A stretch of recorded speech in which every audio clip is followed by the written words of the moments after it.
Congratulations, UTF! Yeah. The work of the organizing committee, the work of all the non-tenure track faculty, the work of the other unions on this campus, and the community in bringing us to this point is the most important work that organized labor does. We build the labor movement. This is a better college. This is a better university, a better community, and a better country. You've done the work of the labor movement, and we thank you for that. It is great to have you as part, as you've been for the last year, and now will be forever and ever, like it or not, part of the American Federation of Teachers, the AFL-CIO. Today we're working together, AFL-CIO, Change to Win, the MEA, unions coming together as we did here, that produces and achieves what working people, be they at universities or be they working in a plant, deserve and achieve.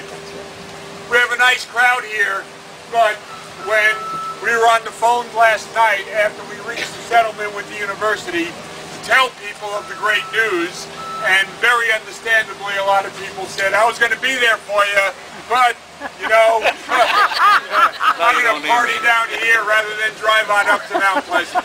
But we wanted people to know who was going to be some of the people who were going to be here if we needed them to be here. Mark Gaffney, the president of the state AFL-CIO. Yes. Roger Williams, the president of the Metro Detroit AFL-CIO. Mark Brewer, the chair of the Michigan Democratic Party. Remember that on election day. Brian White from the Michigan NAACP. Reverend Pitts, who heads up the Interfaith Committee on Worker Issues. He had a bus from his church coming up here to the non-tenure track faculty. Ruby Newbold, the head of the Detroit Association of Educational Office Employees, AFT local at Detroit Public Schools, was going to be here with the others. And when I talk about these people, I talked about people with titles. I can't list everybody, but they were bringing people with them in cars. I mentioned the bus of Reverend Pitts. Let me also mention that we are proud to have the UAW from Soaring Eagle and from Region 1D here. When AFT has functions in Soaring Eagle, we always take an action in support of the organizing drive of the UAW there. But I also wanted to mention two people from Region 1D in particular, who in the last 2, 3, 4 days really went the extra mile and made some phone calls that we asked them to make that I know helped both sides come together for an agreement.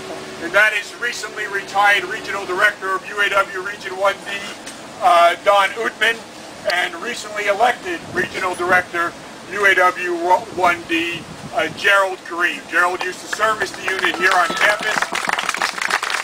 We asked them for help. There was no question. They were there. That's what the labor movement's about. So there are many other people I could thank who I didn't remember to write down here when I stood here waiting for this to start. And so I thank them without mentioning them specifically. There is one person who, when I called and I said, you know, we have an agreement. We have a win, really a win for the adjunct, for the non-tenure track faculty, but also a win for the university. Because the more people who are unionized on this campus, the better university this is going to be. One person said, you know, I'm coming up anyway. This is what trade unionism is all about. I'm coming up anyway. At our convention we had in May at the state level, we passed a resolution called One Union. So while we represent early childhood workers and we represent K-12 teachers and support staff and we represent people throughout higher education, it doesn't matter what constituency you're in. We're all union sisters and brothers, and we're all there for each other. And let me ask up just one example of that. And we're proud to have him here. We're proud to have him as a leader in the AFT, and that he made the trip, although we said he didn't have to. Let me ask to come on up Keith Johnson, the president of the Detroit Federation. Woo! Woo! Good morning. Can you hear me? Yeah. Okay.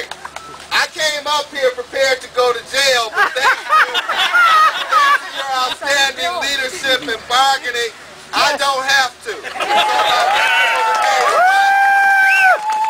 But it is important David said, that for all of us as union members, we have to understand that gaining union membership is only step one. That's right. The most critical element to our existence is our solidarity. Yes, yes. We may have different constituents, we may have different work locations, but our mission is always the same: to create the best working environment for the employees who deliver the service, no matter what capacity in which they serve.